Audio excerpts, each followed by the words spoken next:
โดนนะครับกบลอยครับ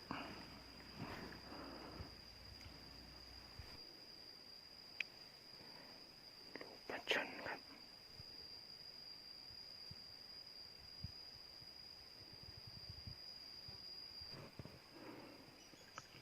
ลูกปลาช่อนครับทุกคนมาดูกันว่าจะเจอตัวแม่มันหรือเปล่าครับไม่ค่อยเยอะมากตามลักษณะดูแล้วน่าจะไม่ตัวแม่จะไม่ได้ขนาดครับแม่น่าจะเล็กเพราะว่าฝูงลูกมันน้อยมาก